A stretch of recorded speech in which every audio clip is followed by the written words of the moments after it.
What's up, everybody? Welcome to the Pick Six Podcast, CBS Sports NFL Podcast. Brinson and I will be doing something a little bit different over the next 6 weeks on the podcast. And we are going to introduce, or rather reintroduce for some of you longtime listeners, our All 32 series, the series where we catch up with insiders and give you the need to know from every NFL team. We kick off this series with Miami Dolphins and Adam Beasley, Director of Content at Pro Football Network, and previously longtime writer for the Miami Herald. Adam, welcome to the show. Pretty good 2023 for South Miami sports. Oh yeah. Well, first of all, I'm glad you're in the equation here because it was me and Brinson the last two times I think I did this. And long-time friend of the podcast. Long-time friend of the podcast. Quality control has improved significantly. That's all I'm We try. I try. Thank you. Appreciate it. So yeah, man, it's been great down here. I mean, unfortunately, we're talking here Wednesday afternoon, and we're looking at our wounds a little bit from. You got the. I guess you lost.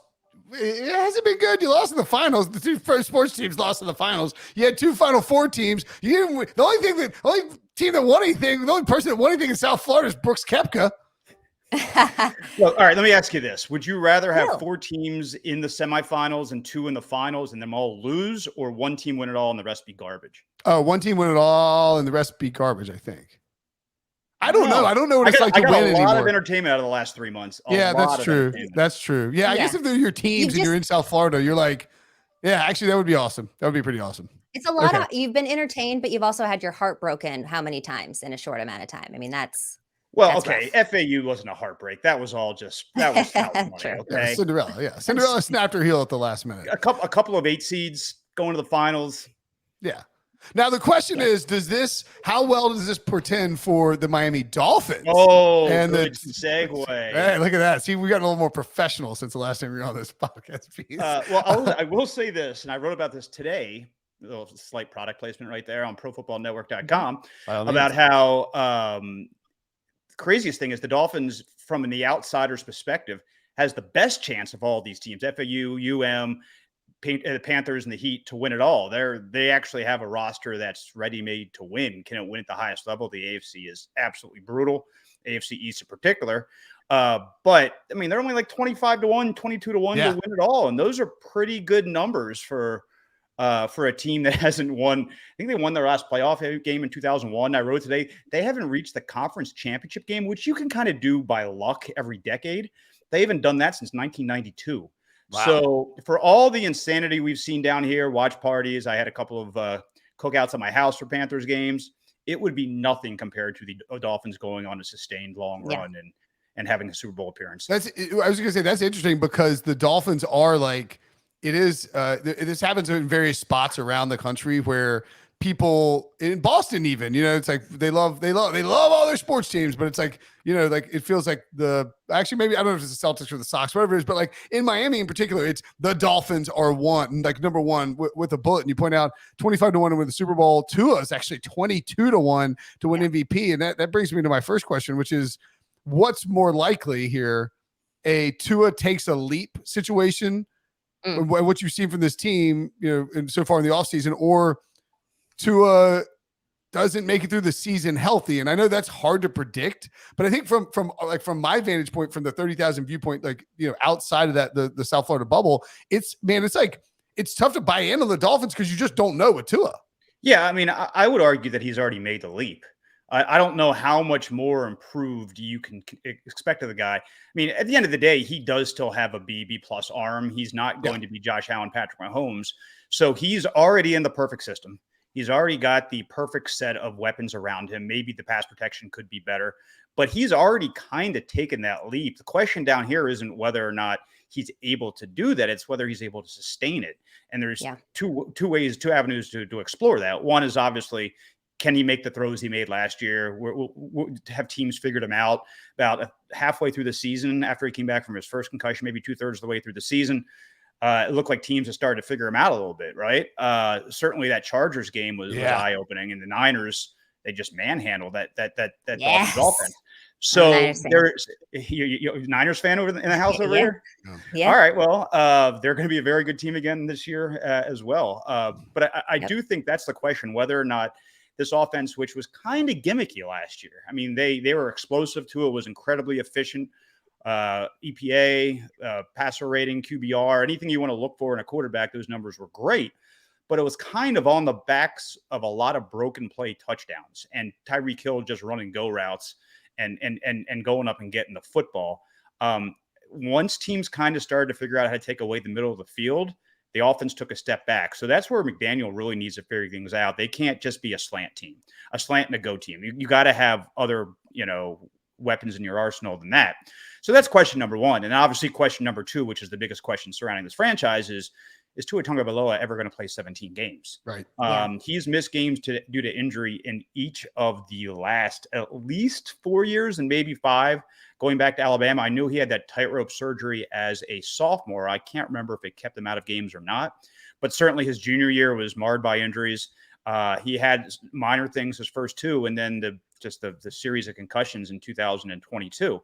So, I don't doubt his talent. I don't doubt his ability at this point. I doubt his longevity. Yeah, and he did play 15. Sorry, he did play 15 games in his sophomore year. I had to look it up too. I couldn't remember either. So it's good. It's a good question. But he wasn't he? Well, in the SEC championship game, wasn't he either knocked out or benched? Because Jalen Hurts definitely played hero his sophomore year to get him back to. It was either the SEC championship game or the national. Yeah, that's right. Yeah, it was like that's why he sticks around and why he's the leader of the team. Okay. Anyway, craziness that Jalen Hurts is by far the best talent from that quarterback room of Mac Jones, Tua Tagovailoa, and Jalen Hurts. Right? That actually is objectively insane. I think Katie had a question related not to Alabama that she was going to keep us on track. Yeah, well, I think the comment you just made will make our producer Billy very happy. But I was going to say Mike McDaniel went from someone like Jimmy Garoppolo, who was incredibly injury prone, and now his quarterback Miami is dealing with some of the same issues. But you talked about how he needs, more of an arsenal of weapons. Let's talk about Dalvin Cook. He's released from the Vikings, and he is the odds-on favorite to go to, Miami is the odds-on favorite to get him. How legitimate are these rumors for Cook going to Miami? I would say that's a time when the market isn't based in reality. I think that there is a real chance that Dalvin Cook goes to the Miami Dolphins, but maybe 1-4, 1-5 even. Look, they built that running back room long before this possibility came up. And I'm not saying that you wouldn't move on from Myles Gaskin and Salvon Ahmed to bring in Dalvin Cook. That would be absurd for me to say. But they've only got like $13-14 million in cap space. Yeah. If Dalvin Cook wants $8, $9, $10 million a year, first of all, the Dolphins aren't going to pay that because they've had the opportunity to for months. They could have traded for Dalvin Cook at any point beginning March 1 if they were willing to eat that contract. They're not going to do that. They don't value running backs at that level. Do I think if he goes out there and it's midway or late in training camp and $4 million with incentives is his best offer, and the Dolphins and the Jets and Team X and Team Y all are offering the same thing, all things being equal, he'll take the Dolphins. That's the hometown team. That's where he wants to play. But we know the shelf life of running backs is very, very, very small. And if he wants to maximize his earnings, he can't be taking prove-it years in the prime of his career. So I would say it's more likely than not that Raheem Mostert and A-Chain and Jeff Wilson and all these guys they already have in the room are going to be what you see out there. I mean, they used a third-round pick for the first time since 2016 on a running back. Doing that, knowing that the possibility was real that Dalvin Cook would get cut. I think that tells you what you need to know about their plans. So from that perspective too, if you were thinking, or maybe like we saw the player props for like Mostert and Jeff Wilson drop by 50 yards when Dalvin Cook got released out of concern. So you're thinking now is the time you would buy low on the Dolphins' current stable of running backs, given that the Dalvin Cook rumors are sort of suppressing where their value, both whether you're doing like best ball or whether you're doing, whether you're betting on props. Yeah, I think it's far more likely that A-Chain takes carries away from Raheem Mostert than Dalvin Cook does. Yes. Very interesting. What about the offensive line? That's like the Achilles heel, I feel like. I mean, like you mentioned, like better pass pro. And, I mean, I think you take a look at this Dolphins defense. We can talk about the defense in a second. You take a look at this Dolphins roster as a whole, but like, it's a really good roster. It's just the question about the quarterback health and then the offensive line. Yeah, and that's why Connor Williams is kind of sticking it to him right now by holding out. I mean, it's bonkers. Like it makes my head hurt to think that a center who was already making $7 million, who signed a contract 16 months ago, 15 months ago, had a mini camp holdout for more money. Like, look, dude, you're not Kelsey, okay? You're not. Right. You're a strong, solid piece of an offensive line. But I think he understands that he's looking around at, you really need me because after me, there's nothing. I know they kind of they experiment a little bit with Liam Eichenberg at center, who was a former second-round pick. They drafted as a tackle, then moved to guard when he failed, and now maybe to center if he fails again.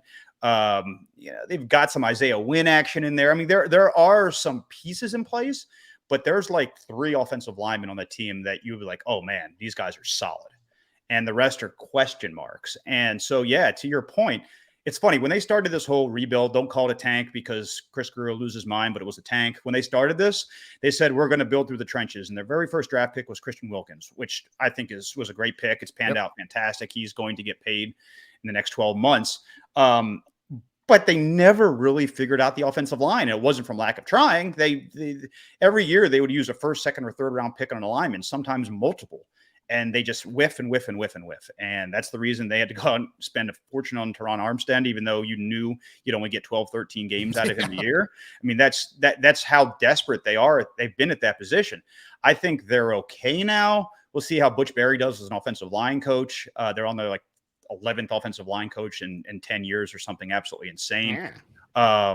But yeah, I would say if you're going to list concerns for the Miami Dolphins, it's offensive line and it's linebacker. And beyond that, I think they're pretty stacked at every position. Maybe tight end, but Mike McDaniel doesn't care about tight ends, so they're essentially blocking an extra offensive lineman. I hate that he doesn't care about tight ends. That's actually my favorite position. When you look at this defense, Miami didn't just make one splash on the defensive side. Obviously, Jalen Ramsey, but Vic Fangio appears to be a massive addition. What's the potential for this defense? I mean, really, really good. Really, really good. Jalen Ramsey, that trade, Vic Fangio. If you want a sleeper, buy, it's Javon Holland. First 2 years, he was fine. Really good his rookie year. He was okay his second year. He is stepping into a defense tailor-made for a playmaking safety. And you look at the history of Vic Fangio, the safeties that have really balled out under him. He is the player I would watch for. But no, I totally agree. They've got pass rushers. They gave up the farm to get Bradley Chubb. We'll see how that pans out. They have Jalen Phillips, who they used a first-round pick on a couple of years ago. Really good player. You look at his advanced metrics beyond the sacks. He's very disruptive. Wilkins, I mentioned, and they still have some vets there that provide some depth. I know they like Sealer a lot, and Emmanuel Agba. So their front four will not be a concern with me. Their back five won't be a concern with me either. It's the middle. That's really where, if they can figure that out, the defense could be a top 5, top 10 defense. Yeah, and I mean, man, you take a look at like Vic Fangio's performance as looking at the yards or the points scored from. I mean, he's just littered as a defensive coordinator with high, strong performing defenses. You add in Ramsey, who, I think. By the time people are listening to this, they will have read Pete Briscoe's top 100, and you'll be surprised at where Jalen Ramsey is located. Oh, tell me the surprise. I can't, because I got Pete yelled at us for leaking out the thing on a podcast like 2 years ago, and I'm petrified. He's like, Brinson spoiled my top 100 of the podcast. Like, nobody cares. That voice is perfect, actually. Yeah, thank you. My Pete was pretty good. Yeah, I tell you what, we'll take a break. When we come back, we'll talk some gambling next. So, Dolphins odds 25-1 to win the Super Bowl. You can't possibly think that's a good number, Beasley. Good or bad? Like, do you think it's undersells it's or too short? They should be like 40-1 to win the Super Bowl in that division with Aaron Rodgers and Josh Allen and Mahomes in the AFC. Okay, all right. So I would say this. Yes, it seems a little bit ridiculous, but if they make the playoffs, I think they'd have as good a chance as anybody. Like, I think they'll have a bigger challenge getting to the playoffs than they will winning a playoff game. I think that just you look at what they have. You mentioned Rodgers in there, Josh Allen. We'll see what happens with Steph Diggs, but they've the Patriots they'll win 7-8 games just out of habit. But they have the NFC East and the AFC West, and they have to travel to Germany. So, yeah, what's crazy to me is their odds to make the playoffs, I think, are like -110. So they're better than even money to make the playoffs, but then 25 to 1 to win the Super Bowl. I think that's inverted. I think their bigger challenge is actually to get there. They got to win the division. Okay. Right. That's the key is they got to get to 11 wins, maybe 12. But I think the Bills are due for regression. I think the Jets are, I'm waiting to see how they do. Yeah. I think those three teams are all going to be bunched around 10, 11 wins. And whichever one of those wins enough games in division to get to the playoffs will have a first round playoff game, obviously. And then we'll have to win one, if not two games on the road. Mahomes and Burrow looming are scary for sure. But I think 25 actually is somewhat reasonable, maybe 30. But how many teams have a better chance than them? I think they were like 9th. Are there 8 teams that are more likely to win the Super Bowl? Like I can only name 2 out of the NFC alone because if one of those 2 teams doesn't make it, they're going to get smoked in the Super Bowl. They are. So, yeah, if they win the division, and that's a big if, I think they have a real chance to make a run. Yes. Well, then it sounds like you like them over their win total, which is at 9.5. You said the first team that gets 10, 11 wins obviously has the better shot at the Super Bowl. They're 3 to 1 to win the division, 13 to 1 to win the conference, but you got to get over this 9.5 if you want to even be in those conversations. Yeah. So I actually did a little research, believe it or not, for this program.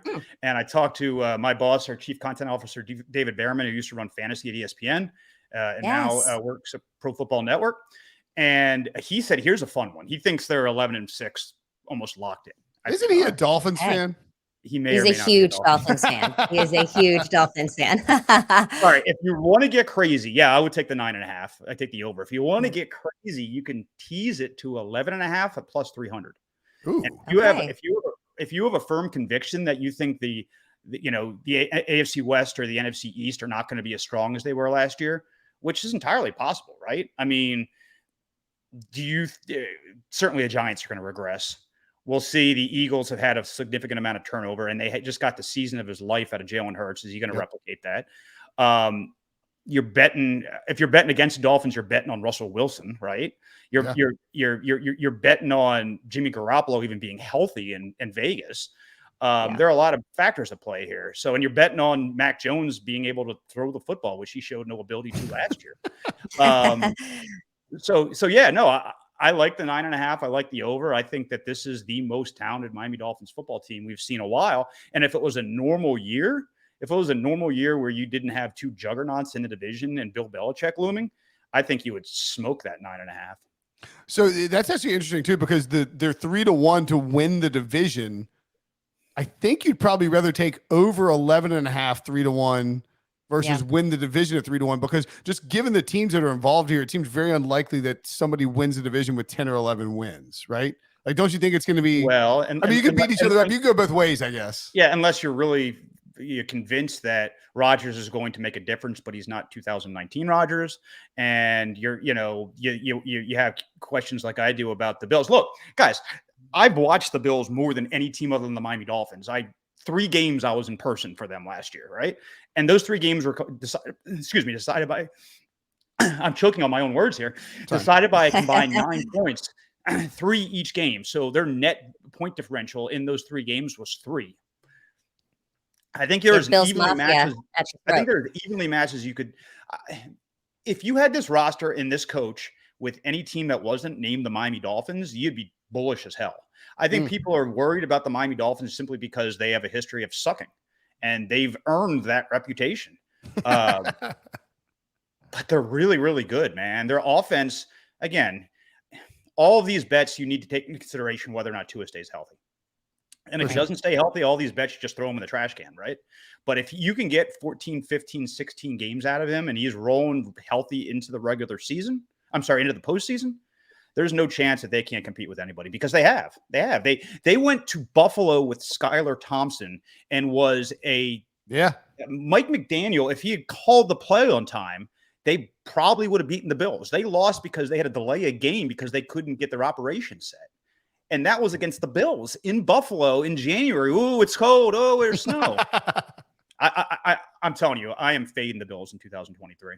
Interesting. I am always fading the Bills in 2023 because they've burned me too many times. Brinson is high on them. He takes credit for moving the line on their season win totals. But that's neither here nor there. Adam Beasley, thank you so much for joining us today. Stay tuned for 31 more versions of all 32 with our daily drops in your podcast feed and on YouTube. Make sure you join us Thursday for more offseason coverage. Thanks, Bees. Anytime.